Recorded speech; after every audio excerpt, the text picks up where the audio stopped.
How are you? Yeah, I'm doing good. Really appreciate taking time to speak to us. No Um, problem. One of the things that we try and do in life stories is, there are lots of remarkable people around the world, but very few who have careers as an author, as an actress, as a model, and also, rub shoulders with some of the most famous people on earth. And so it's what we like to do is actually try and get to track your journey, and which will inspire others who are thinking, well, if she could do it, why can't I? um, so it'd be good just to get a sense of where you're from. I know you're American, but where you were born, and how your early life was. Great. I'm from the Washington, D.C. area. Okay. Um, Growing up, my one dream was to move to Los Angeles, California. That was um, my, like, the minute I was born, for some reason, that was just my dream. I used to watch old movies, old black and white movies. I used to read biographies of all of the classic Hollywood stars. That's how I spent my teen years. I wasn't going out partying. I was in my room reading books about Hollywood, studying the history of Hollywood, and just really just dreaming of being there. And so that was really my goal my whole life, just to move to California, Los Angeles, and be in the entertainment industry. And that's exactly what I did. Yeah, but okay, but then having that dream from living in DC, which is, for most people that don't know, it is East Coast. It's as far away from LA and Hollywood as you can be.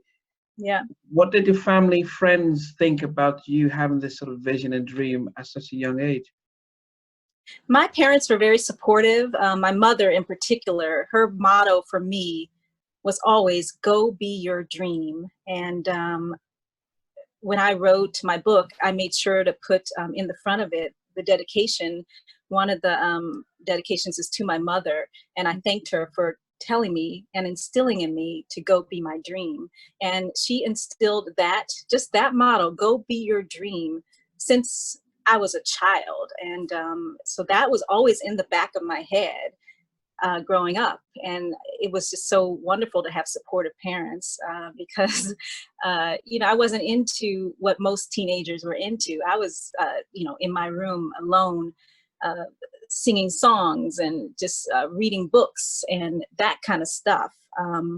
So everyone knew that that's what I was going to do. As soon as I could, I was going to move to Hollywood and be in entertainment. That was just, it was what I was known for, actually. It wasn't a surprise to anyone. In schools, high school, middle school, were you doing plays? Were you singing? Were you part of production? Were you learning your craft? Yeah.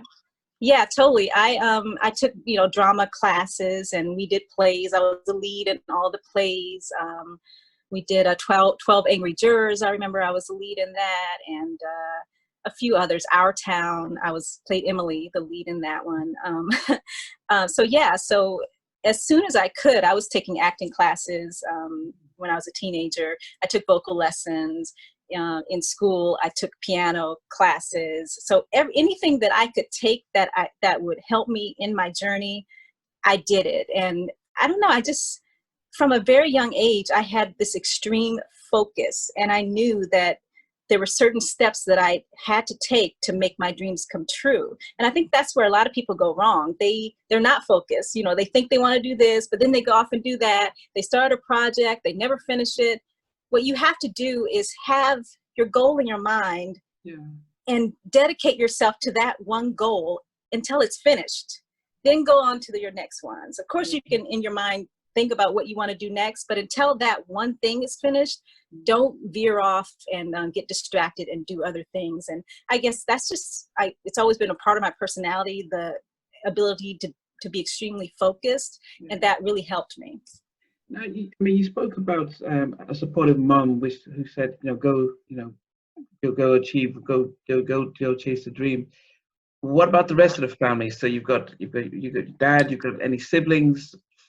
How were they like? Come on, what's going on? Yeah, no, yeah, my father, he just went along with whatever my mother said, and That's good. Yeah. which was smart. And my brother was 5 years older than me, and he was always into entertainment as well. He actually moved to LA first.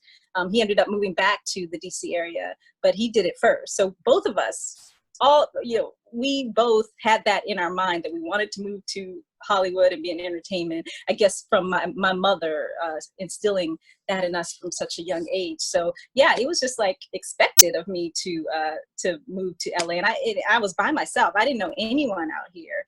I came out here with at the time I was singing in a girls singing duo. So my friend and I drove across the country to LA. We didn't know, I didn't know anyone. She had family here, but I didn't. And she eventually moved back to DC, leaving me here completely by myself. So I had to make it on my own. And I knew that I didn't want to go back to DC. So I figured out a way to, just keep making it work. And here I still am 30 years later. Okay, I mean, I don't want us to skip over some of the stuff. I mean, you are finishing high school. Your friends also believe, yep, you're going to make it big, or were they did they just play along with it? So what was your good for your friends, and how did they react when you were saying this is what I'm going to do? They went along with it. They expected it. I mean, you don't understand. I was so so dedicated to it.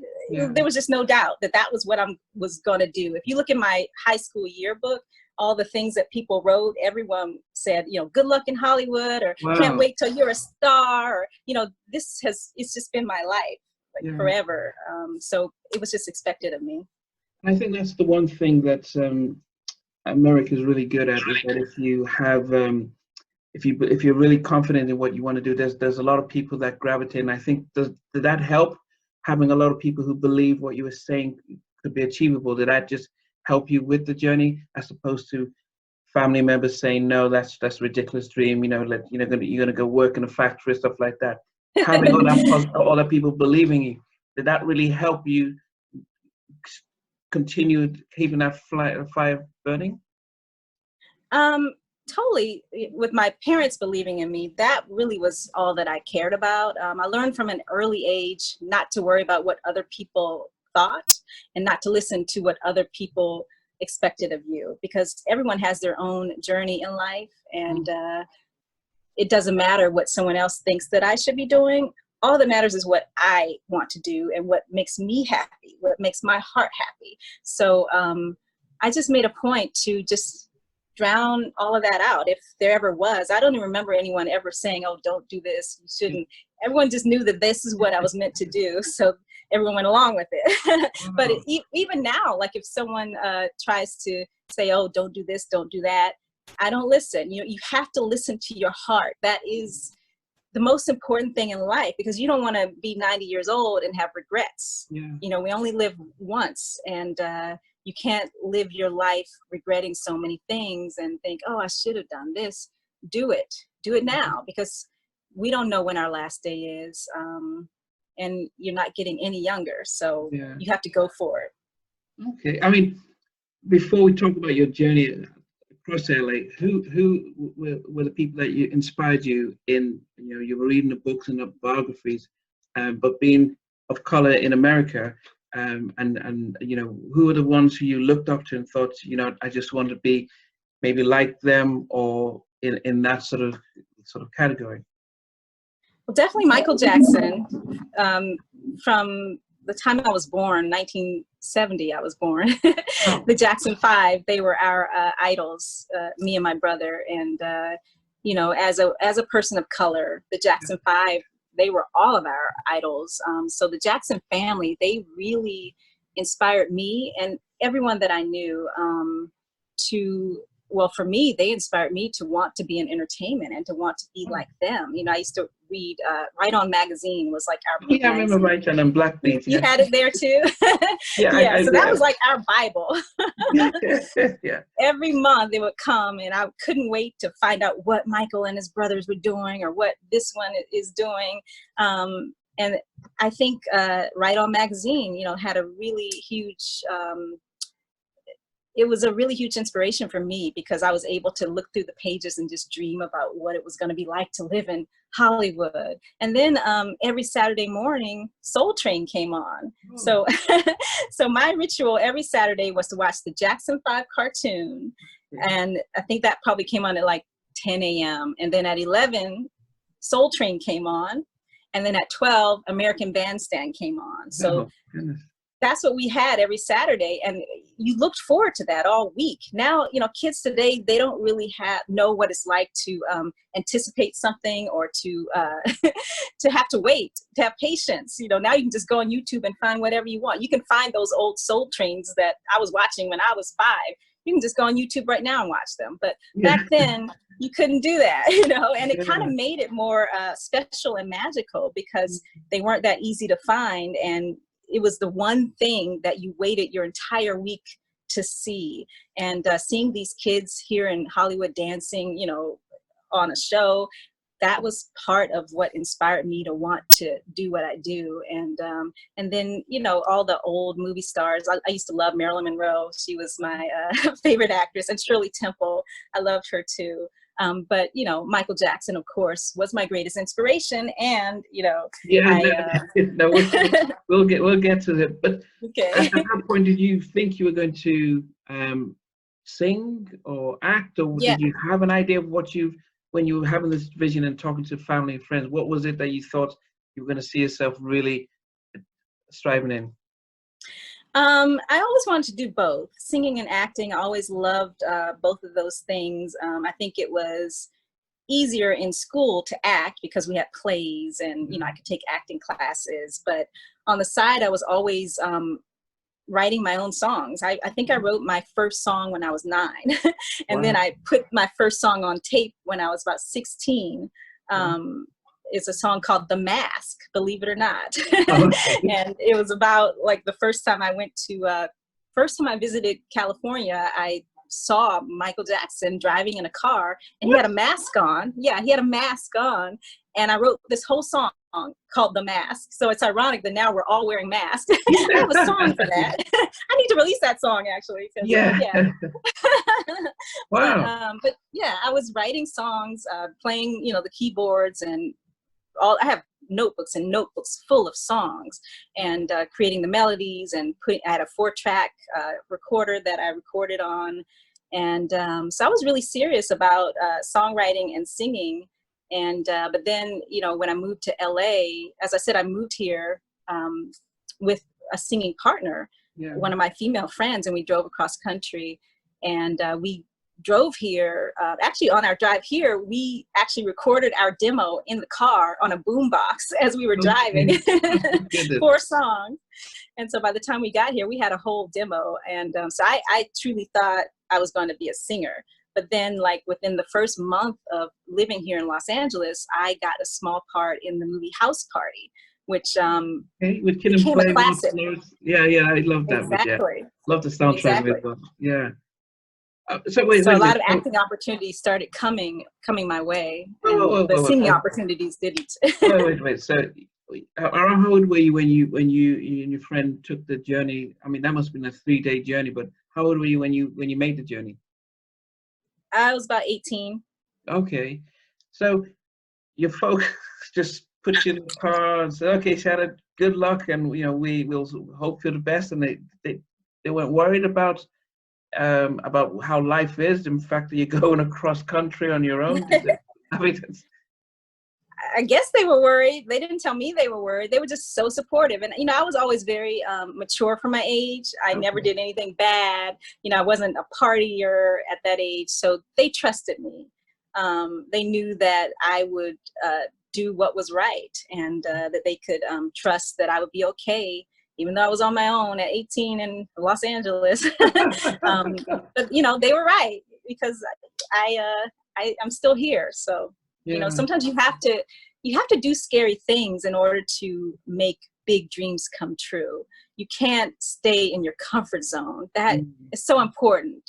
So many of us would love to just sit around and just be comfortable and just not really do anything that's scary. But it's the scary things that make you they take you to a position in life that you would never get to if you just remain comfortable. You got to do those things that scare you.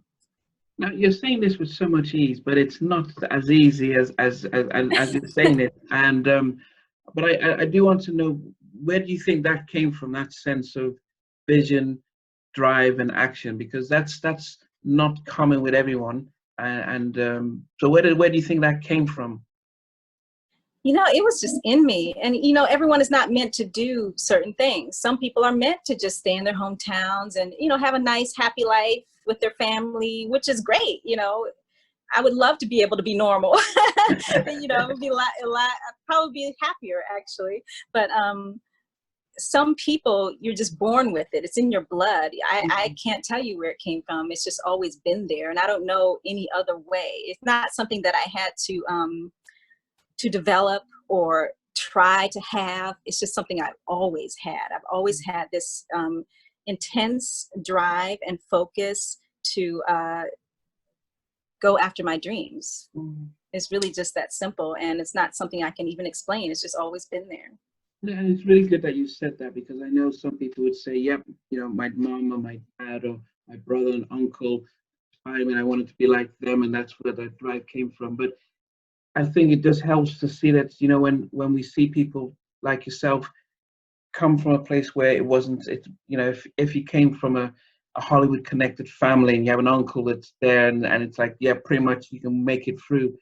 But when you've had to come from DC, at the end, at the other one end of the country to another, and to still hold on to that dream, it does say that, yes, as you said, there are some of us who are different, that have something innate in them, that it has to come out. So you get to LA with your friend. She predominantly wants to be a singer. You have the ability to do both, and you said it didn't take long before House Party. I mean, that's a massive classic. I mean, Kid and Play's first movie with Martin Lawrence. It's just Tisha Campbell. It was the dancing, the everything. But was that the first thing you did? You just got there and got to, oh goodness. How long did that take? Yeah. The girl I came out here with, her sister-in-law knew the guy who wrote and directed the movie, or her sister-in-law's husband actually. Okay. And they were like, there's this movie that they're about to film, and why don't you go meet with the director?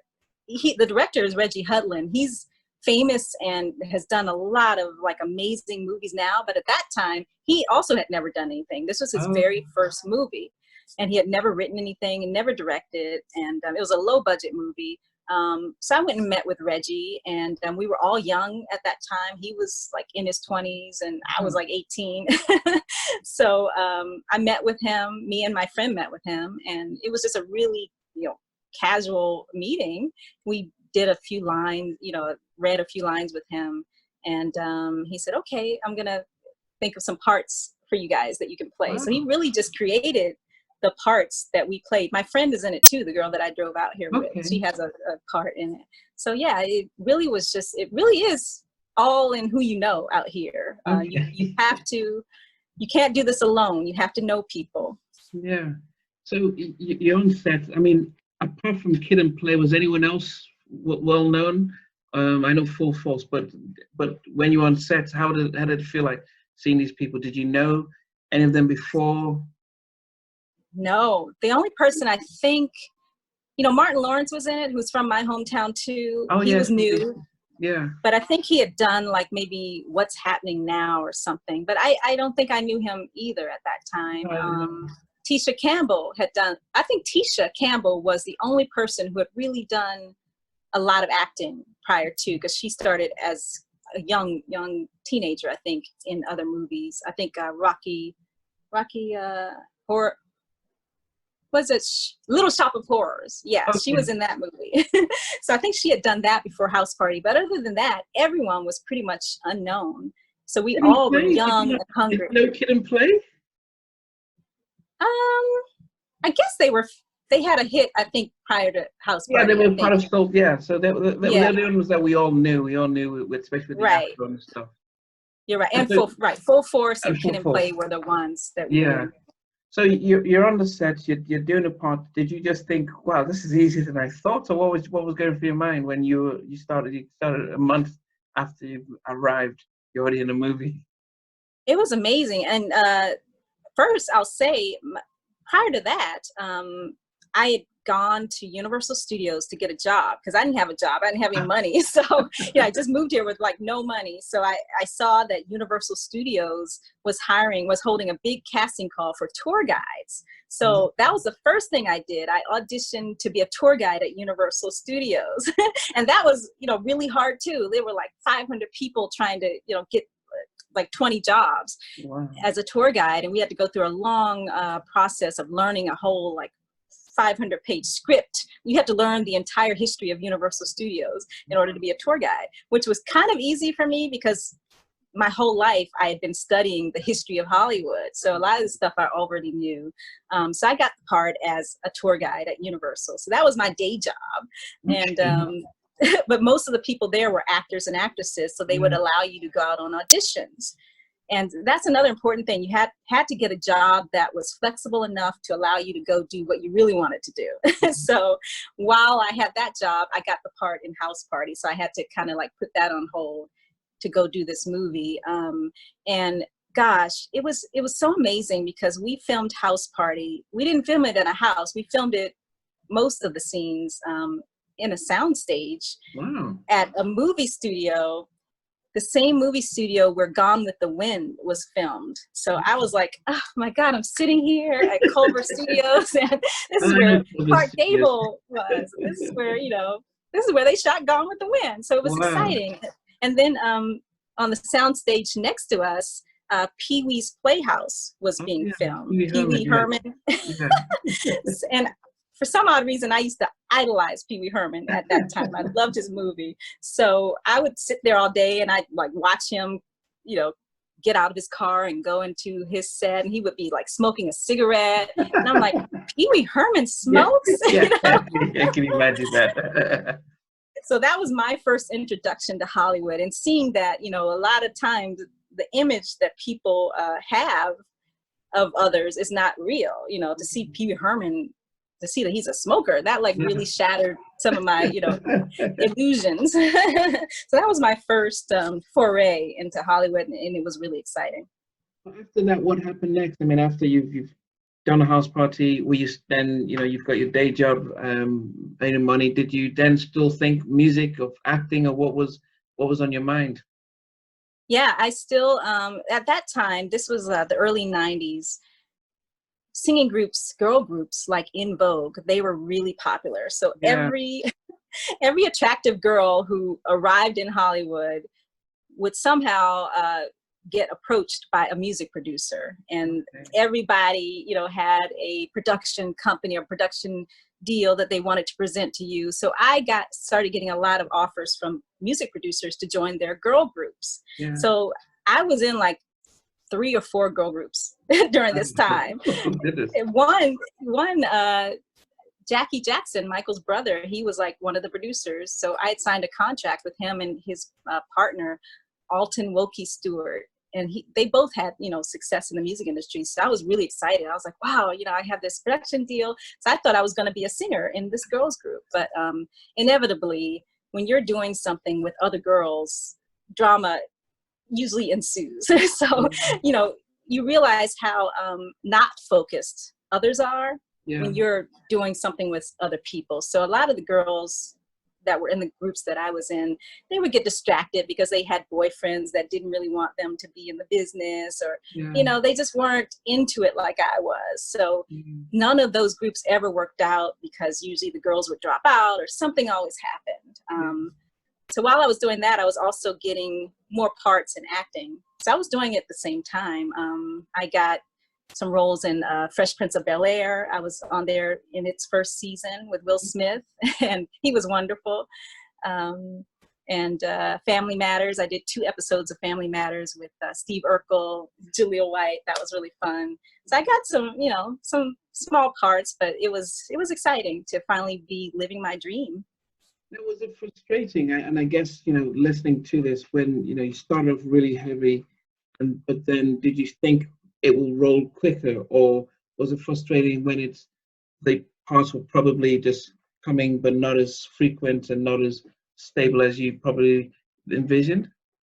Yeah, it's really frustrating because you can't pay your bills Mm. from one job every 6 months. you you need you need to have a day job, and most people out here, that's why they become waitresses and Mm. waiters, because you're allowed to like go on auditions when you have a flexible job like that. But I never wanted to be a waiter or waitress, so I refused to do that. So it was hard, trying to make a living by doing this acting thing, and so yeah, that was really tough. Thankfully, I was like sending my resume out for work, regular jobs, but in the entertainment industry always. So I always kept that as a backup. And I sent a resume out to uh, a job that said music management company seeks a receptionist. And I was like, oh, this sounds interesting. So let me mail my resume. We had to mail our resumes back Yeah, then. We didn't have the internet. yeah, yeah. So I mailed my resume, snail mail, to this anonymous posting that said music management company seeks a receptionist. And somehow I got an interview. I had no experience at all, but I got an interview, and I got the job. And this management company ended up being the biggest management company in Hollywood. And Michael Jackson was their biggest client. So, okay, before you get there, did they know on your resume that you've done house party and you've done parts in here and there? Was that on your resume? No, no. I Okay. think I told them that I wanted to be an actress, but I may not have, because that's kind of like a red flag that you're not supposed to tell these people that Okay. you're an actress, because then they get worried, oh, well, she's going to be out doing auditions all the time and we can't rely on her. So you don't get hired if you say you're an actress. So probably I did not even mention that that's what I wanted to do. Once I got there, I told them, and they were very supportive, thankfully. But yeah, I probably didn't mention that in the initial interview. At this point, see, the dream hadn't died. You still had the dream that you could still do it, but you. And I think that's the real thing that I'm getting from this, is that you really were thinking, I want to do this, but I also have to be very practical about day-to-day living, and but also being really still staying focused and not going to work in a bank or something like that. So Exactly. that's amazing. So that's stuff for a lot of people to understand, that if you are still have that vision and dream, be practical, but also be very strategic in stuff. So you're in Mhm. this massive talent agency firm, and what was it like when you do come across as a receptionist, all these big stars coming in? Are you able to be focused and not be starstruck, or what was that like? Yeah, it was, I was there every single day for like, over 8 hours a day. So it's just a job at that point. And the people coming in, they're just people, and you realize that. Like my very first day, Michael Jackson calls, Elizabeth Taylor calls, and it's like, that was my first day. So that sort of set the stage for, I ended up staying there for 7 years. Wow. um, and it was a great introduction to the entertainment industry, because all of the movers and shakers in the industry worked there as managers. And if Mm. they didn't work there, they were coming in to meet with my bosses, because these were, very powerful people that I was working for. Mm. And the clients, it wasn't only Michael that they managed. We had Neil Diamond, the Pointer Sisters, Paula Abdul, also acting, Renee Zellweger, Nicole Kidman, everybody. Mm. Martin Lawrence actually became a client, and so Did he it was remember it you was really from House fun. Party? Oh yeah, yeah, we're Okay. friends. Okay. Yeah, he remembered. Okay. I Okay. ended up doing an episode of his show too, Martin. Oh, But yeah, we used to hang out because we're both from the Washington D.C. area, so we kind of bonded on the set of House Party. Um, but yeah. So during the 7 years, I mean, you've seen all these people, and you see Michael. I'm sure you were tempted to tell him about the song you wrote about him. But what how did you still keep the flame of the dream about still getting back into acting and probably singing, even while you were still in the midst of, you could probably ask your boss, hey, can you sign me up for something? But how did you manage the two? Luckily, I had understanding bosses. Being a receptionist is kind of a flexible job because usually you have someone that relieves you for lunch. So I would always schedule my auditions during my lunch break. And so that made it, feasible, because I was able to kind of like rush. And I would always have to rush because you only get an hour lunch. So I would have to like go to my car, change in my car. I'd like keep my clothes in the trunk of my car. I'd always keep like some heels and some sort of clothes that I could change into just in case I got an audition. And I'd change in the car. I'd, run over to the audition quickly and try to race back all within an hour, which wasn't easy to do. But you got to do what you got to do, Yeah. But yeah, I had an agent, an acting agent during the same time that I was working as a receptionist. So I was going out on a lot of auditions, actually, commercials and TV and films while I was working there. So I managed to juggle the two. Did you get anything while you were working there that you would go in, do the parts of film, and then still come back, still keep your job in that 7 years? Oh yeah. In fact, my first Family Matters job that I got, the very first episode that I acted on, it was while I was working there. And Okay. so they let me take off. It was about a week. I had to take off to film that show. And then I'd say about a year into the job, no, 2 years into the job, Michael Jackson cast me in one of his short films called Is This Scary? And I had to be away for like almost a month. And they let me because it was Michael, it's their biggest client. But So, that's the thing, thankfully I had understanding bosses. well, how did that happen?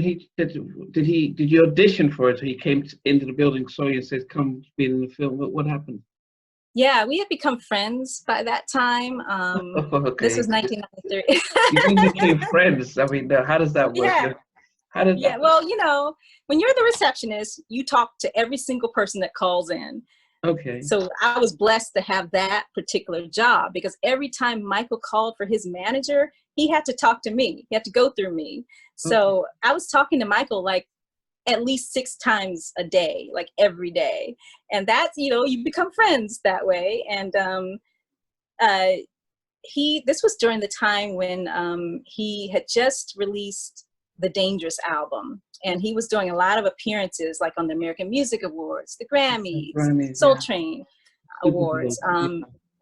And I think the first major award show he did was the American Music Awards. And I remember, and he also did this other show called MTV 10. It was the 10th anniversary of MTV. And after one of those performances, he called in. Prior to that, I was just transferring him and not really talking to him because I was nervous. I was like, oh, I don't want to get fired, So I'm just gonna make sure I don't talk to any of the clients because you're not supposed to talk to any of the clients. Your job is to just transfer the call. So I didn't know what to do, but here I have Michael Jackson, my idol that I grew up loving, calling every day. I was thinking I have to break the ice somehow. So I decided after one of his performances that I was going to tell him that I loved it. And so he called in, I think it was after the American Music Awards or MTV 10, one of those. And I said, Michael, I just want to let you know you were amazing last night. And I was so nervous. I was like, oh, he's probably going to like get me fired for talking to him. Because you don't know how these stars are going to be. Some don't want you to talk to them, Yeah. So, and Michael was quiet for like 10 seconds and I almost died. I was like, oh my God, he's mad that I spoke to him. But then he said, oh my God, thank you so much. Wow. I appreciate you saying that. Really, it means so much to me. Thank you. And so after every single performance he did after that, I told him how great he was and how much I loved it. And then he started expecting it from me, and that really is what bonded us. When he finally came into the office, maybe about a year into me working there and me like talking to him on the phone. And so by the time he came in and I actually met him face to face, we already knew each other from the phone. So that's how we became friends.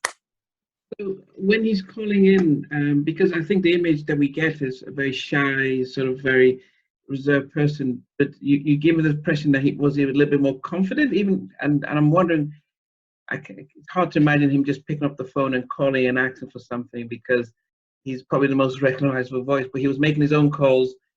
Oh And yeah. was he confident on the phone when he relaxed? Was for okay. Yeah, yeah. Like the first day I said he called. It wasn't an assistant. It Because when I got the job, I was thinking, okay, yeah, they managed Michael Jackson, but I know I'm never going to speak to him. I know I'm never going to meet him. I'm sure his secretary is going to do all the calling for him, you know. Yeah. But on the very first day, he calls himself, and he always called himself. He never had somebody else calling for him, and he always said, Michael for Sandy, or sometimes I would say Michael Jackson for Sandy Gallen, because Sandy Gallen was his manager's name. So he would announce himself, say it's Michael. And the first time I was thinking, this is one of my friends probably playing a trick on me. You know, that's not Michael, because he sounded just like Michael Jackson. Like his voice didn't sound any different than what you're used to, you know? So I was like, come on, that's not him. But then it was him. It actually was him. So, so yeah, he was really down to earth, and he was very in control of his career and very business minded. And he wasn't afraid to tell his managers what he wanted. He wasn't shy or meek in those instances. In fact, he was very demanding. I mean, he was pleasant to me, like he was really nice and pleasant, but to his actual managers, you know, that it wasn't that easy to manage him, because he had a lot of his own ideas of how he wanted to do things, and he had no shyness in presenting those ideas to the managers. And he would say, I want this, I want that, and that's how it has to be done. So it's never easy managing a superstar, and Michael was no different. Yeah, I mean, you know, there's a few people that I've really admired, Spielberg, Eddie Riley, but Michael Jackson was the cream. And you don't get to the heights and the levels that he has, you know, outbidding Paul McCartney for the Beatles catalog if you're not commercially minded and visionary. And so I know that the act of shy and meek in the outside, but he probably was one of the most extraordinary business people that ever was in the industry. So, You but don't get to the top like he did by being shy, you yeah, know, or by being dumb. He was very smart. He was very dedicated and focused, and he knew what he wanted, and he was determined, and he was not shy. In yeah, any like, I don't think of Michael Jackson as a shy person. When I think of Michael, I don't think shy. I know everyone else does, but that's not yeah, my image of him. Knowing him, I never knew him to be shy. He would be embarrassed a lot because, you know, there's a lot of attention on him. He yeah. got embarrassed very easily, but shyness was not a part of his personality at his core. That Yeah. wasn't his true self. How was it then the first time you did meet? Because that must have been, because I can just imagine when people have pen pals or phone pals, and then they finally meet, that Yeah. sense of nervousness and awkwardness. How was the first meeting after all this time of being on the phone? It was great. I first met him in like about 5 years before that, about in 1988, after one of his bad concerts when he was playing Madison Square Garden in New York. I was just a fan. I was about 17, and I attended one of his concerts, and like my one dream in life was to meet Michael Jackson. So I was like, okay, I'm here, I'm at his concert, I have to figure out how to meet this man. So I did my research before I went to the show, and I found out that Michael always stayed at the same hotel when he came to New York. So I got a room at the No. Hemsley Palace. It's the Hemsley Palace in New York. And so that's where I stayed when I attended his bad concert. Luckily, I had an understanding family. My aunt drove me there and took me to the concert. So we went together, me and my aunt. And so I stayed at his hotel. So that gave me like an inside track to Michael, because there were tons of fans behind barricades outside of the hotel, not even able to get in. But since I had a room there, I just waltzed on in, you know? So I figured out what floor Michael was staying on, and I tried to go to the elevator to just go on up to his floor. And of course, you couldn't just go on up to Michael's floor. You needed like a special key to do that, which of course I didn't have. So after the concert was over, we went back to the hotel, and I saw like a lot of celebrities coming into the lobby. I saw like Janet Jackson and Quincy Jones, and I was thinking, Michael must be having a party or something, an after party, and I need to be there. So I figured out a way to get up to his floor, which was like the top floor of this high-rise hotel. I think it was like 40 floors or 50 floors, something crazy like that. Instead of taking the elevator, which I couldn't get into because I didn't have the, pass to get up on the elevator, I took the stairs. I walked 50 flights of stairs to get to Michael's floor, and it worked. I didn't know if when I got to his floor, if the door would even open, but it did. And it let me out right there at Michael's suite. Of course, there were security guards surrounding it.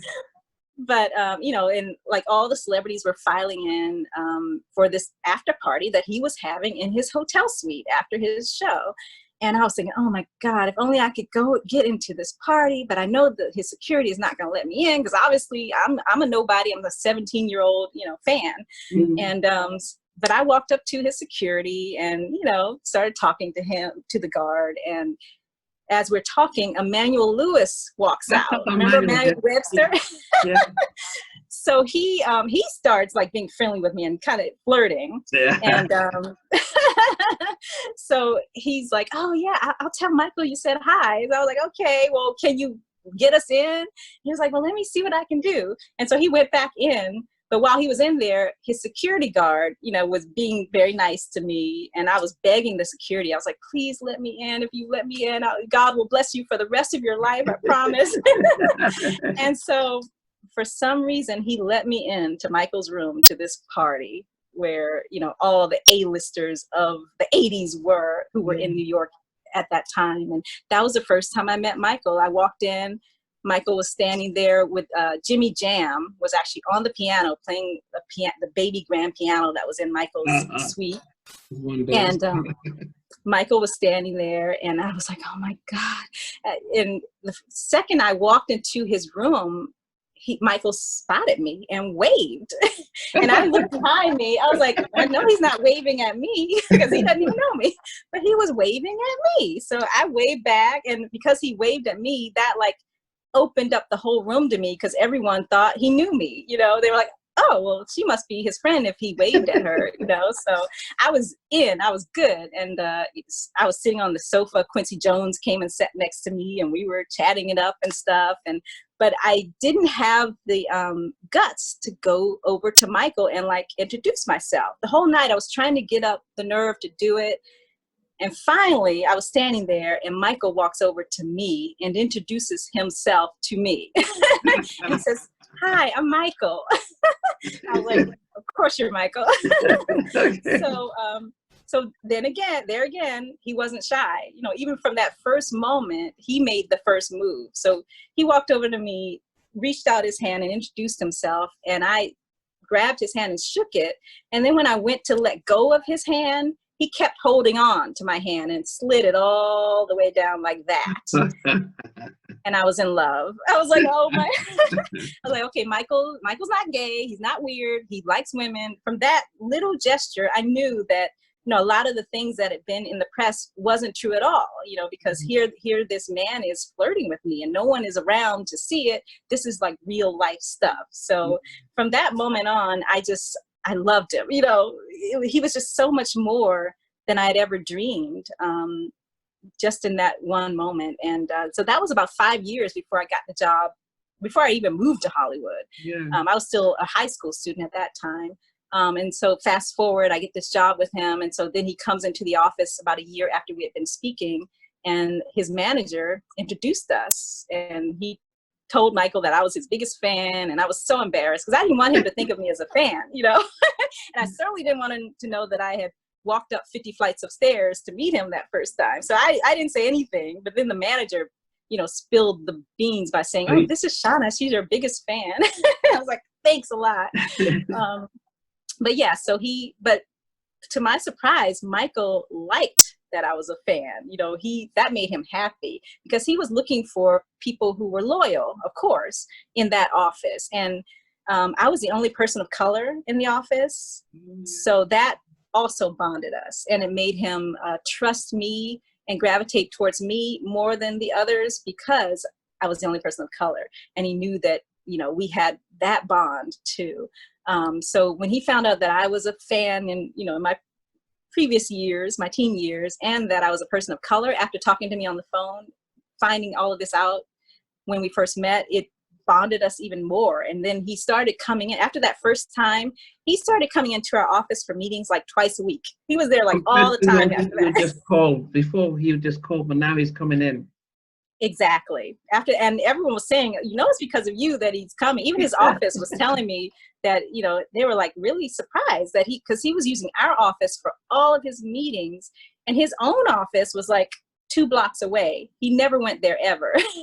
Never. He used all of our office for everything. So yeah, after that first time that he came in, it really changed everything, and it made us even closer as friends.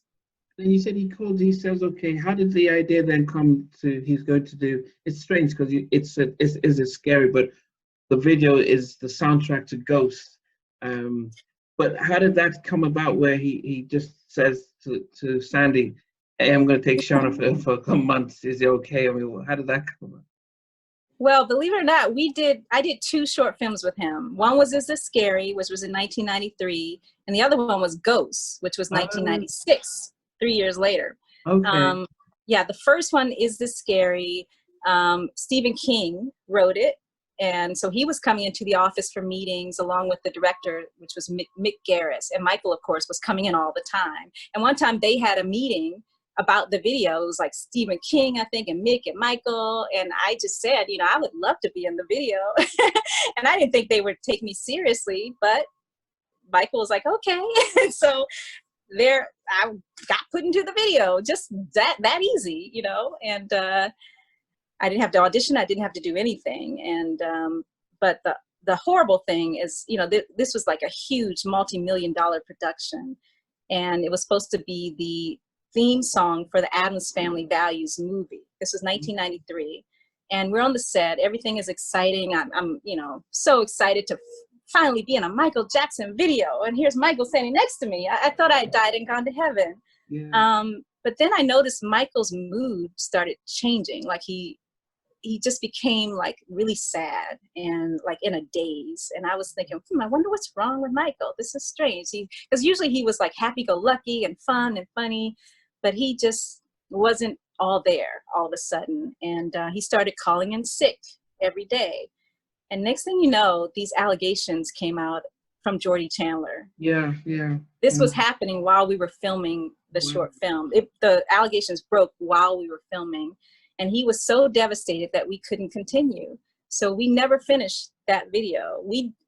I did all of my parts with the other townspeople that we could without Michael, but we never finished it. Even though the unfinished version is on YouTube, you can find it. It's called Is It Scary? So we didn't finish. And then fast forward 3 years, Michael calls me out of the blue and says, remember that short film we did in 1993 that we never finished? I said, yeah. He said, well, you know, I really want to do it again, and I want it to be scarier than Thriller, and we're gonna shoot it again, and I'm wondering if you could be in it with me. I was like, yeah. I couldn't believe he was asking me personally to be in this short film with him. And he was kind of like stuttering as if he was nervous to ask me to be in it with him. And I was like, of course I'll be in it with you, Michael. So that's how it happened. He personally called me and asked me to be in it with him. And it was wonderful. I'm the only person that he brought back from that original Is This Scary short. It Were was you still working at this, it was Sandy? Oh yeah, I was still working there. He was still their client. But the relationship between him and his managers was kind of deteriorating at that point. And really, I was the only person that he trusted in the office at that point.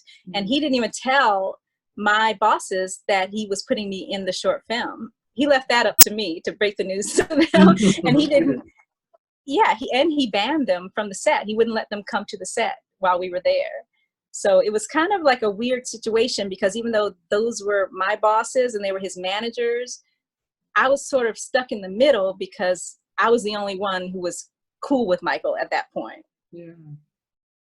Yeah, I mean, it was a tough time. I mean, I moved to the States in '92, and I was living in Alabama then. But so, and it was a, and I was so excited about the Danish album because Teddy Riley was one of my other heroes, and Mm. watching Michael coming out doing my first Thanksgiving and Super Bowl, he does Oh a yeah, halftime show. It was like, my goodness, and we it worked on was, that.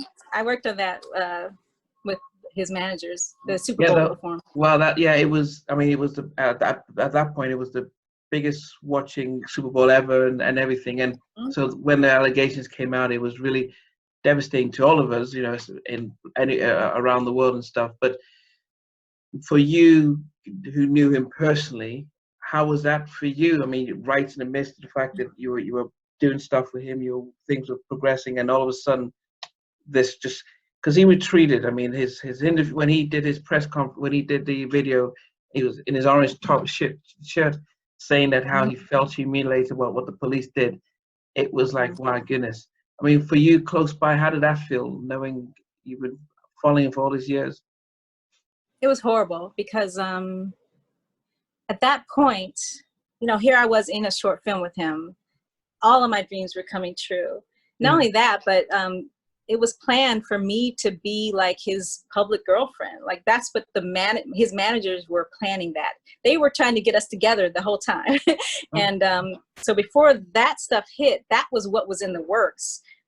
There had been a meeting with his managers and the National Enquirer, to put together a story about me being his girlfriend, basically. Even though at that point, we weren't that, but that was what was in the works. And of course, it was like a dream. Everything that I'd ever dreamed was coming true. And then when these allegations hit, it just all went away. Everything that I thought I knew changed overnight. I remember, when was it? At one point, things had just gone crazy, and I was driving somewhere and I just broke down crying because it was just overwhelming, the amount of negative press that Michael was getting.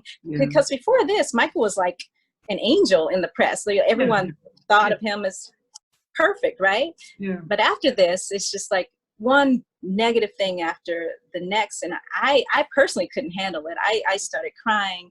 And then Michael, he had, after we did Is This Scary, and he disappeared, he went on tour. I didn't hear from him for a while. But I heard that he wasn't doing well from his managers. And like some nights they were worried that he wouldn't even make it through the night. And I'd grown to really love him, over that course of time. So I was really, really worried for him. And it was really difficult. And, I had the press calling all the time. I was worried that my phones were tapped because, private investigators were like following people. It was nuts. And I was just like 23 years old and dealing with all of this, and we were the center of the universe at that moment, because it was the eye of the storm. We were the eye of the scandal. Everyone was coming to me because I was the receptionist, and I was fielding all of these calls. And then finally, Michael calls in, maybe after about, I don't know, a month or so after he had disappeared and gone off on tour. And he called, and I was like, oh, thank God. It was so nice to hear his voice. And I didn't know what I should say. I mean, he's being accused of being a child molester. What do you say to a person? Because the last time we were together, we were having fun on a video shoot. So he called in and he sounded just so devastated, just like he could barely talk, and he just sounded so depressed. And so I said, Michael, I just want to let you know that I love you and I'll always be here for you. And again, I didn't know how he would react. I was nervous saying it, but he was so relieved. He said, oh, thank you so much. I love you too. He immediately said, I love you too. And I said, I miss you and I can't wait to see you again, because he had like gone off after the tour. He like went off and went into hiding basically. And no one knew if he was coming back to America. So I made a point to say, I can't wait to see you again, and I miss you, to let him know that he still had support, here in Yeah. America. And so that changed his mood entirely.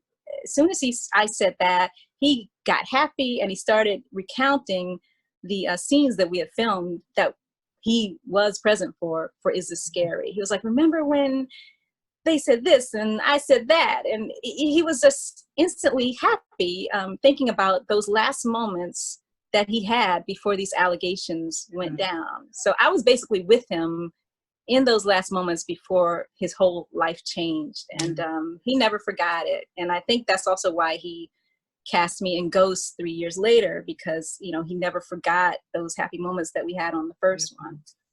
All this time, then your vision and dream about being an actress and singer, was it still there, or was it how was that part for you? Yeah, no, I still wanted to be an actress. In fact, when Michael and I were on the set of Ghost, we talked about that a lot, because he knew I wanted to be an actress, and that's why he put me in Ghost. Yeah. And he would tell me that, his dream was to be an actor, and that's what he wanted to do. So we were both like aspiring actors at the time. So we would talk a lot about that on set, and he'd say, I watched your footage and your facial expressions, I love them so much. And, I can tell you really love this, don't you? I said, yeah, I love it. He said, I do too. I love it too. So that was another thing that bonded us, because we both loved acting and we both wanted to. And, I was still going full force on auditions while all of this was happening. So I never gave it up until later. Okay. Yeah, but were you getting any things, or was it getting frustrating? Did you just think, and then what made you decide, maybe I need to change direction? Yeah, it was hard. I mean, it's really hard when you get really close to getting a part and then you don't get it, because every part you have to study lines and figure out what you're going to wear and get yourself into the headspace of that character. And then when you don't get it, it really is, it's deflating, and it gets tiring after a time and emotionally draining. And I started just not liking auditioning anymore. Like, I would dread it. Like, my agent would call with this great audition and I'd be like, oh God, I don't want to go, because sometimes you're not in the mood to be rejected. Yeah. 90% of acting is rejection. And so you have to be a really strong person to put up with that. But luckily, I was really feeling fulfilled in my day job, because after I left Michael Jackson's managers, I got another job working for Magic Johnson. He came into the office, the NBA legend. Yeah. He came into the office and, snatched me away from that job where I'd been for 7 years. And I went to work for Magic Johnson on his television show. He had a TV show at the time. So that was exciting. And so I was kind of like loving that and not really even worried about the acting so much, because I figured, okay, well, I like this, I'm happy doing this kind of stuff behind the scenes. Yeah. So I continue to do stuff like that. And then what did it progress you to do then after working with Magic? I think I do remember his talk show. But after the production of that, what did you end up doing next?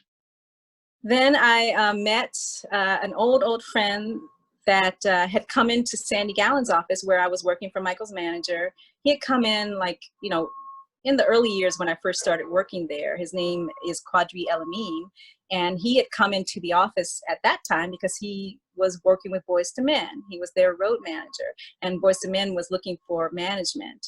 And I guess, he was thinking about having Michael's manager, Sandy Gallen, manage Boyz II Men, but that didn't work out. So Quadri ended up being Boyz II Men's manager himself.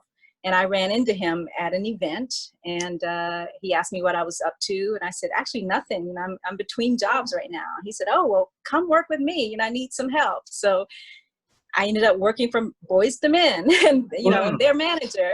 And we had all the big R&B stars of the 90s at that company, like Deborah Cox, Tracy Spencer, a lot of other, Vanessa Williams. Before I got there, he had Janet Jackson. He was Janet Jackson's manager. So it was like the big, R&B management company of that time. So, I fell into this other wonderful opportunity and job. And like the first week that I was there, Michael calls. Can you believe it? Because he was a big fan of Boyz II Men, and he wanted Boyz II Men to do one of his concerts with him. It was called Michael and Friends. It was 1999 when it was going to be. So Michael was calling in to try to get Boyz II Men to do this show, and I answered the phone. So it was amazing. You know, we just always stayed connected no matter what. But both of us were shocked. He was like, "Shana, what are you doing there?"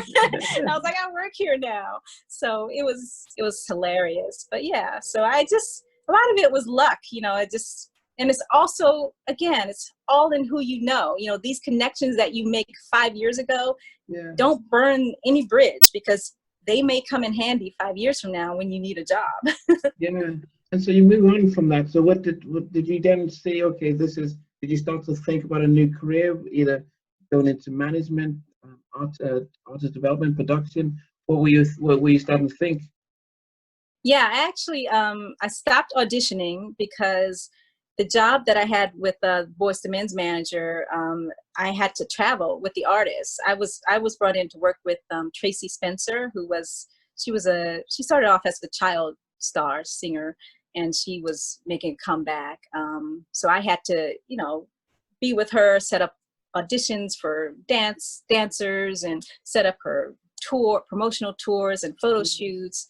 And then some of the other artists I actually had to travel with. So I couldn't audition anymore. But I was like, that's fine. I'm enjoying this. You know, this is like a dream job, you know? So I started focusing on that. And I was there for like 5 years. I stayed at that company for about 5 years. And then once that ended, then I sort of got back into acting again. I got a part on Two Guys, a Girl in a Pizza Place, and The District. So I did those in like the 2000s, I think, or maybe the late 90s. So yeah, I did a few more things after that, but I was really focused on music management because I was really enjoying myself. Yeah. And then did you still get, after those two sort of acting stuff, were you still going between music management, or what did you end up doing? Yeah, I ended up working for another manager, Halle Berry's manager. So I segged into acting management. It wasn't music. He managed only actors and actresses, and Halle Berry was his biggest client. Taraji Henson was also a client. She was just starting, unknown. So he had a lot of Black actresses, and so that's what I did for a few years, and I started working with the movie studios, working with the executives at movie studios and things like that. And then I got another great job working on American Idol. Wow. The music management division of American Idol. The idols who won American Idol, they were automatically managed by 19 Entertainment. Yeah. So Simon Fuller was my boss, basically. Okay. Yeah. And how was that? How long were you in there before you moved on from there? I was there for about a year, and just prior to that, I got this other great job working as David Copperfield, the magician's assistant. His assistant? Yeah, I was his assistant, and very varied. I lived at the MGM Grand in Las Vegas. That was my home because he had a residency at the MGM Grand, and then we went on tour. We went on like a bus tour across Canada and across the West Coast of America.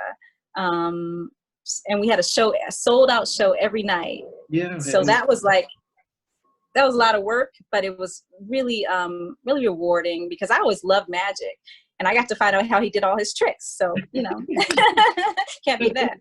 In the midst of all this, what are the folks back in DC thinking about what's happening with you? Michael, David Copperfield, all these people. What were they thinking about you? I don't know, because I hadn't been back there in so long. Well, your family, like you've said, your brother, and then your family and friends. Oh yeah, my family, they were very proud, very excited, because I talked to my mother every day, so she was always waiting to hear what story I had to tell, every day. it was exciting. It really was. And for a time there, my mother and I really thought that Michael and I were like get married and like have a future. So that was what a lot of our conversation was about a lot of times. And then when it didn't happen, you know, she wasn't so happy about it, and not so happy with him either. So you know, it's just real life stuff that happens day to day, and it just happened to involve really famous people. But no, my parents and my brother, they were all very proud. Yeah, I mean, so I mean, it's remarkable how your journey from DC to Los Angeles, the jobs, the sort of level head of, you know what, I need to at least earn stuff, and networking, keeping good relationships and stuff, and you know how it has really taken you through these things, and but then in the midst of this, you have a good relationship, a relationship with, you know, one of the most famous people on earth. And I guess from that 93 sort of allegations, and it, from those of us who didn't know, who were fans from the outside, it did look as if it took a toll on him, despite coming out with History and Invincible. The music changed. He was attacking the press, and allegations coming out.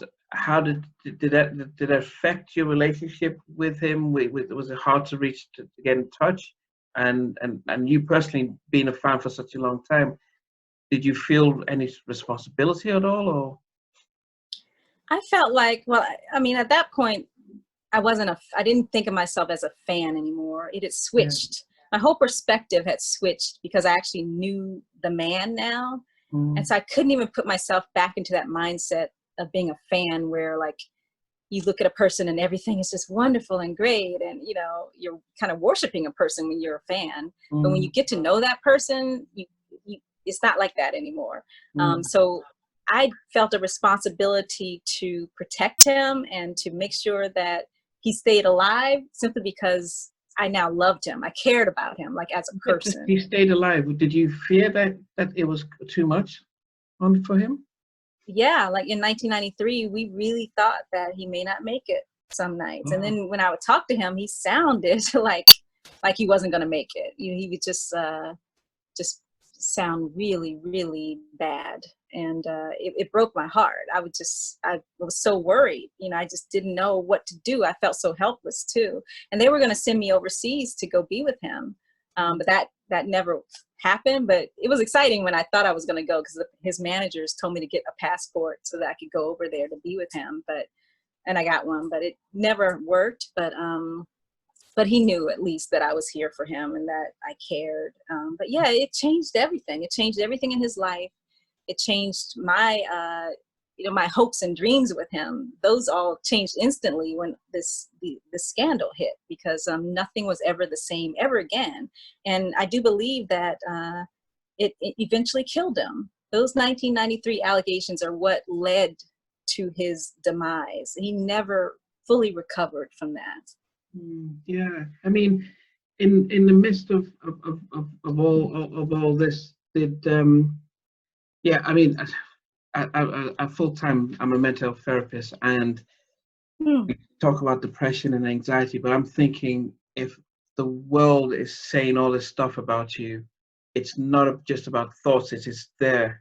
So I cannot, in my wildest dreams, imagine what it's like as a human being to have the press and of the world say negative stuff about you, and especially when a few months later they were celebrating you getting your lifetime achievement award at the Grammys, and you know he was Mhm. performing everywhere. I mean, as a fan, that was like, wow, we're seeing him everywhere, and I loved his Grammy when he, you know, joked around with Janet and stuff, and it was on Right. Soul Train, the music award. So just to see how it all shifted. I mean, so it's hard to imagine what he was going through in his later years. He was supposed to come to the UK and do his 50 tours, 50 shows. Mhm. Um, my wife and I, my younger brother bought tickets to see him, Oh. and we couldn't wait. I mean, I'd never seen him perform ever. I lived in the States for 10 years, but he never toured. I moved moved to the States in '92. He never toured the US apart from his 2001 show in Madison. he was always in Europe performing. I wasn't living there, and so finally, yes, he's coming, and you know the devastating news and stuff. Before he passed, how were you still in touch with him? You know, over the last year or two before he passed. Yeah. Thankfully, working for David Copperfield enabled me to see Michael for the last time, because he came. He heard I was.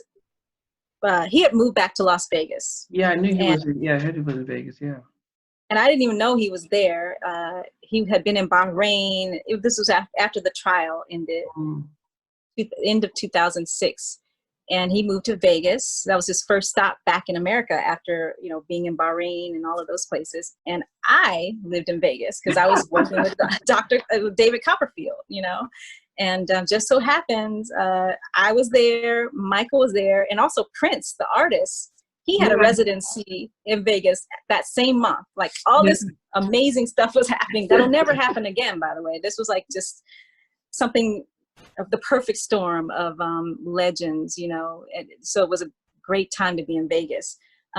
So yeah, so Michael heard that I was working with David, because David Copperfield had, I sort of knew David prior to that, because David worked with Michael on the Dangerous tour. He helped him do one of the magic trick that Michael did during the show. David Copperfield put that together for him. So Michael and David were old friends. And so Michael came to the show. He brought his kids, and it was New Year's Eve, turning into 2007. And I hadn't seen Michael in a few years at that point. Prior to that, I had seen him at Neverland a few times. He had a birthday party that I attended, and we chatted there, and then another event at Neverland. But yeah, so he was there backstage, David Copperfield, with his kids. And the first thing he said was, "Wow, you haven't aged a bit. You still look good." Those were his exact words. And I was like, "Oh, thank you. You know, that's what you want to hear, you know, from Michael Jackson when you haven't seen him in a while." And then the first thing he said was, "Remember all the fun we had on Ghosts." Ghosts was still in his mind. And he was reminiscing on some of the practical jokes we had done together on Ghosts on the set. And he just instantly sort of became like a little boy, you know, recounting Ghosts. And it was really, I mean, now that I know it was the last time that we would have like a in-depth conversation, it was really touching, because, you know, that was still on his mind, the fun we had on Ghosts, and that meant a lot to him. And then we were having so much fun laughing and talking, and it was just like old times. And then he asked me if I could show him where the bathroom was. So I was like, okay, yeah, come on. So I was going to take him to David Copperfield's bathroom, which was, you know, David had his personal dressing room backstage at the MGM Grand. So we were walking, you know, backstage at this magic show, and the magic tricks were back there, you know, in the dark, and we were stepping over magic tricks. And then his bodyguard, who I guess just enjoyed being in control, he yelled at me and Michael, and said, "Stop. Nobody goes anywhere until I make sure it's okay." And so Michael and I looked at each other, and Michael just busted out laughing, you know, because it was like, it was, you know, it was strange to have this bodyguard yelling at us and yelling at Michael. Michael's his boss, and he's yelling at him saying, "No, you can't go anywhere until I make sure the coast is clear," or whatever. The bodyguard was just doing his job, but he was kind of overdoing the job, because, I mean, you know, what's going to happen backstage at a magic show, you know?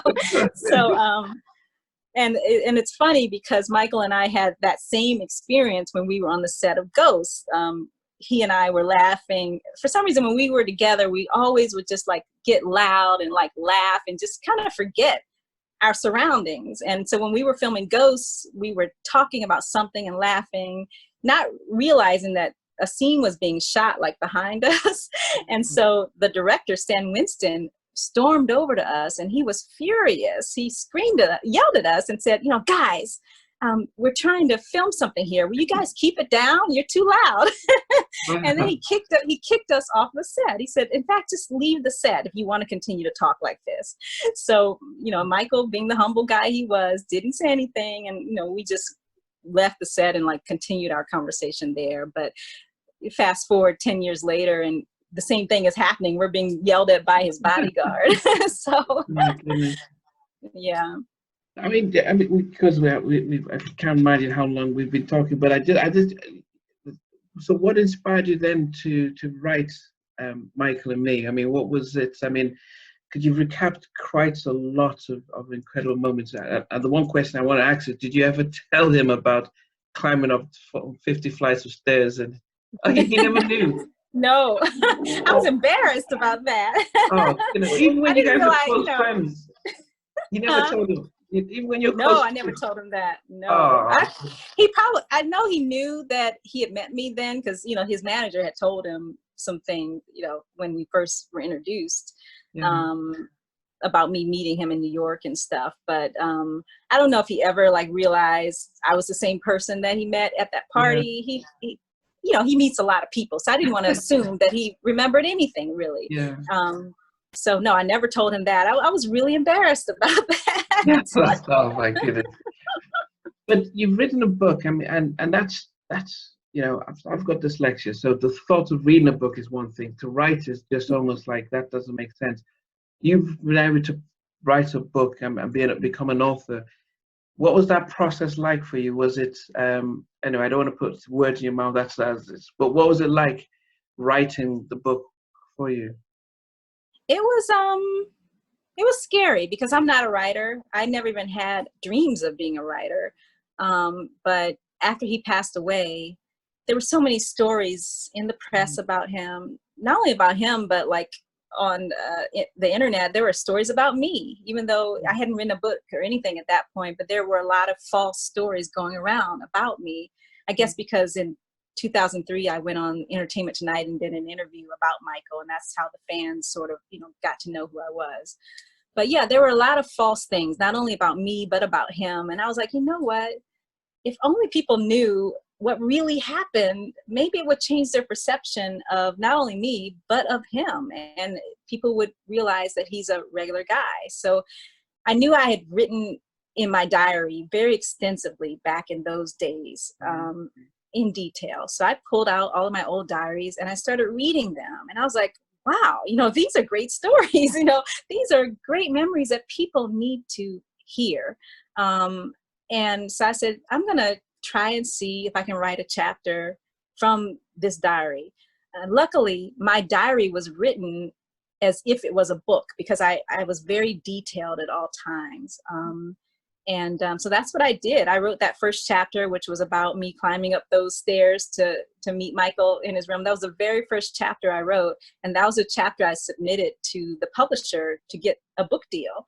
And they loved it so much. That chapter is what got me the book deal. And they put confidence in me that I could write a whole book. And I was like, are you sure? I was thinking of getting like a co-author or a ghostwriter because I just did not think I could do this myself. And I interviewed some. And, I would give them they would send me samples of their work from my diary entries that I gave them. And I'd get it back and I'd be like, no, that doesn't sound like me. Or I wouldn't say that. Or no, that didn't really happen. Yeah. And I ended up having to do it all myself. I mean, but the process of actually taking your diary and writing about him, especially after he had passed, what did that do for you? And the memory that you had of Michael? It was very, very emotional. It was difficult. It sent me into a state of depression. A lot of the chapters, I cried, while writing them because these were memories that I had locked away. Many of them that I didn't even remember. So, as I was reading my diary, a lot of times I was thinking, wow, that happened?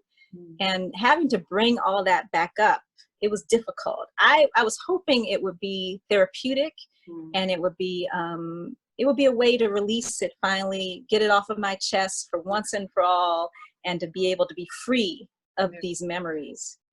But instead, it kind of like put me back into, that my mindset from 20 years ago when all this craziness was happening.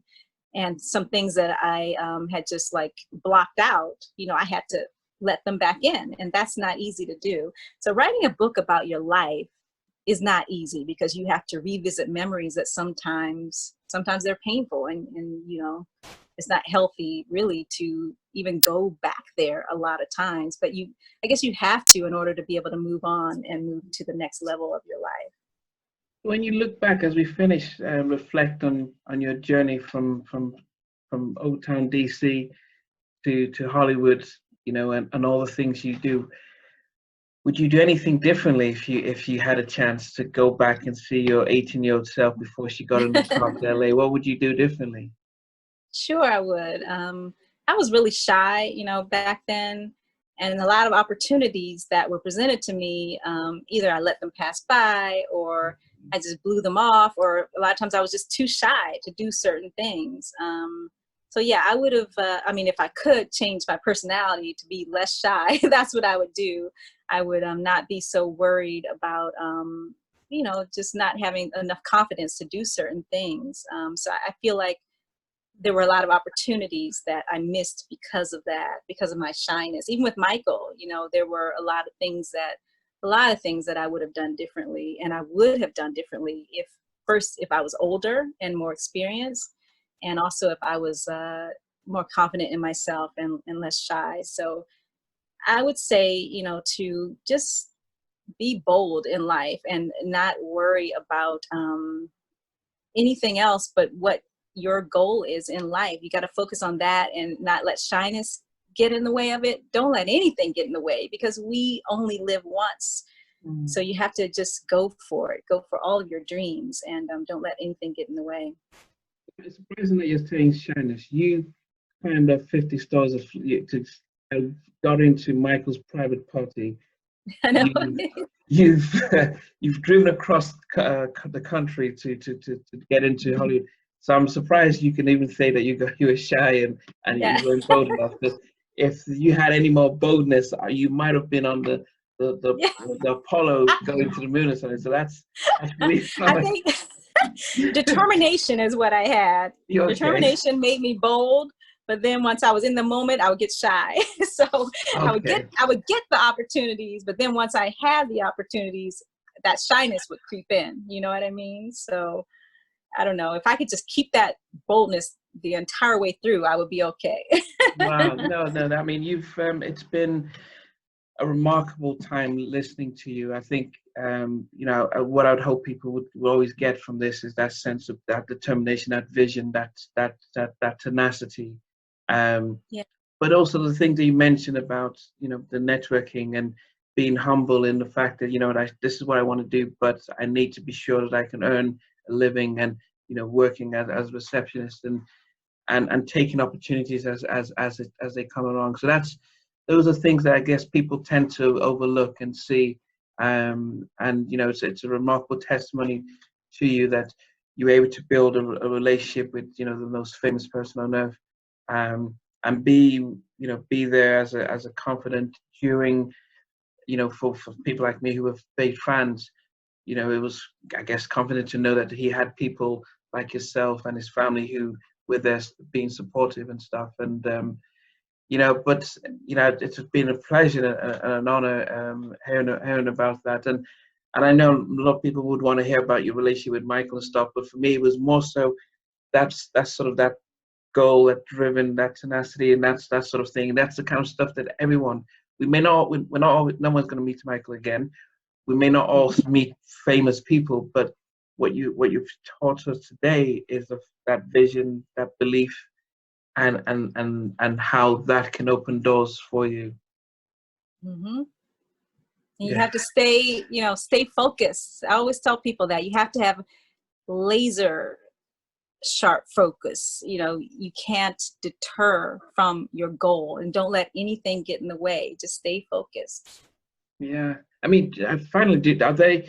So one of the things I always ask when I do the interviews, that if you were stuck in an elevator, and they said, "Oh, it'll take about 2 or 3 hours," what film would you want to watch while they're about to get you out? Probably Willy Wonka and the Chocolate Factory. Okay. Willy Wonka, it always makes me happy, Okay. always. So it would, yeah, it would make me happy and would make me forget that I was stuck in an elevator. So yeah, I would Okay. say And Willy then Wonka. if they're about to put in the movie and they say, look, it'll take a few seconds, what song would you want to listen to while they're just getting the movie ready? Oh gosh, wow, so many. Probably, I love Michael Jackson's "Give In to Me." That's my favorite song by him, and Okay. listening Wow. listening to it just takes me to another place. So we'll say Michael Jackson, "Give In to Me." Okay. That's a strange one. Not many. I mean, the one with Slash. Not many people. Yeah, and it was funny. He premiered that right after the Oprah video interview, and I was That's surprised right. Yeah. why he probably brought that one out. But that was yeah, that was his sort of Lady Diana 2000 version, or 1990 version.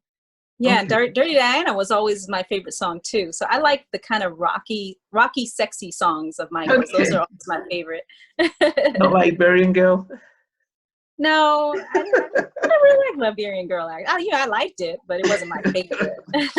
goodness. What's your favorite Michael Jackson song? Wow. At first, it used to be Dangerous. Um, Hmm. no, goodness, what am I saying? My favorite song ever is "Lady in My Life." Okay. So if I'm stuck in a lift, that if so, I actually it's so much my favorite song that I don't even listen to it that often.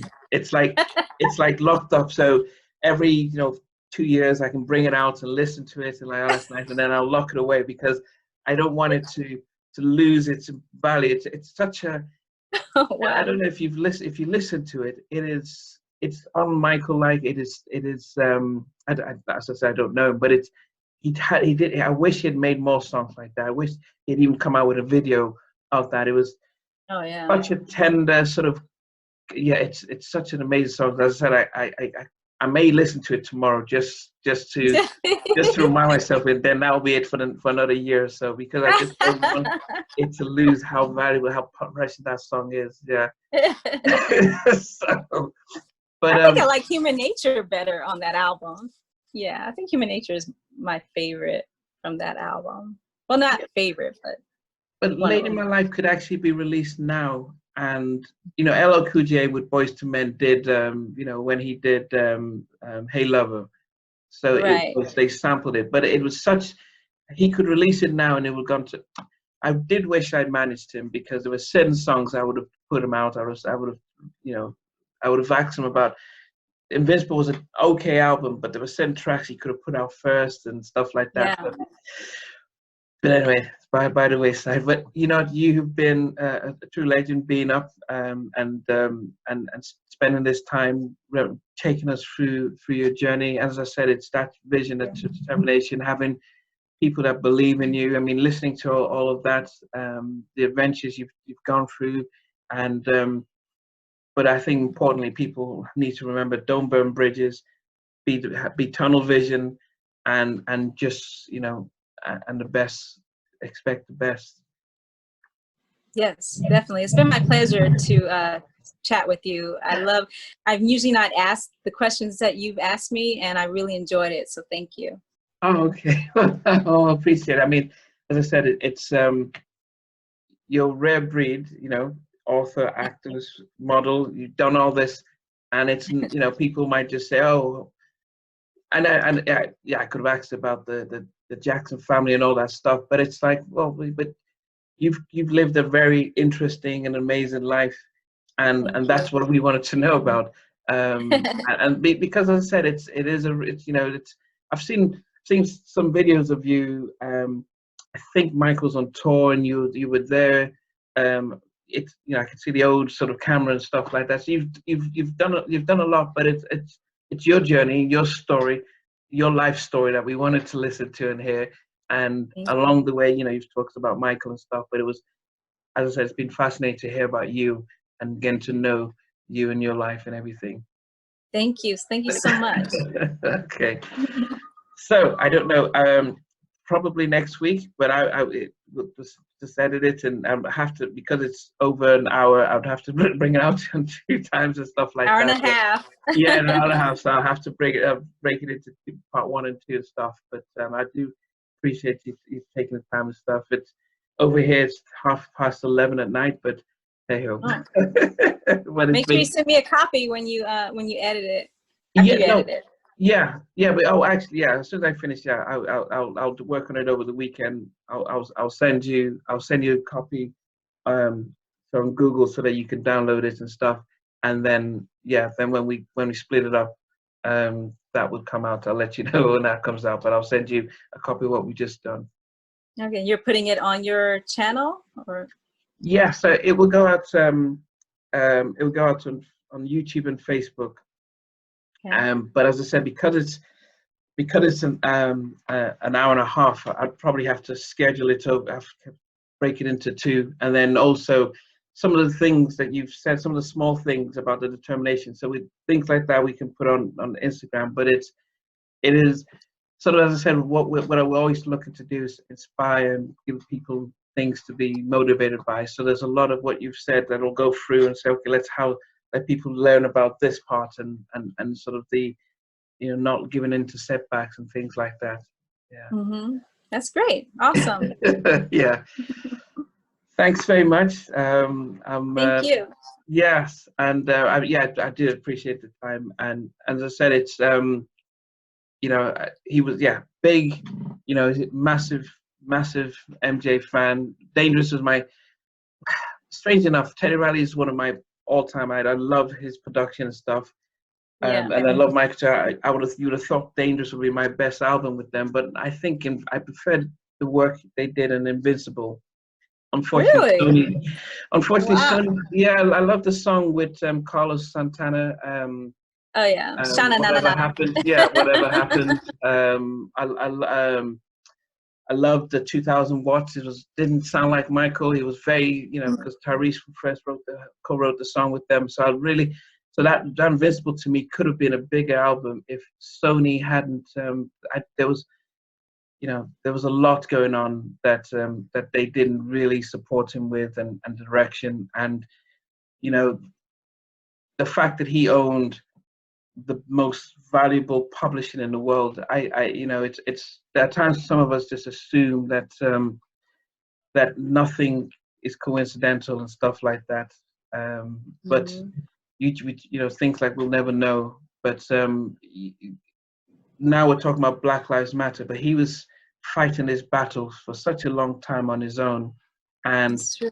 there comes a time when it's like, we've made a lot of money from this guy, but he's now taking back control of a lot of his things. And how do we take it back? So I don't know. So of course this doesn't go out, but this is just more so how I look and reflect and see. And I think a lot of people forget that he was, he connected with you because you're a person of color. The image portrayed out there, he wanted to be white and just hung out with white people and everything. But I saw when he had the press conference in 2001 with Al Sharpton and stuff. And when you listen to it now, very reminiscent of what's happening now. All this, they don't care about us. He was saying it before, but he was at a point where they were shutting him down, saying, look, you're too valuable and you're taking too much control. And, I'm just saying it, but so that's it just Yeah, says, it's deep. It's deep. Mm-hmm. yeah. But anyway, I've taken so much of your time, and I appreciate you everything. No, it went by really fast. I enjoyed it. I can't believe an hour and a half really flew by. Yeah. Do most people focus on you, or what have you been seeing? No, people ask me about Michael. Yeah, most people don't ask me about my own life. Oh, was it strange then, being asked? Yeah, so that's why I enjoyed your questions, because it's different to be able to speak about my journey, and not so much about Michael.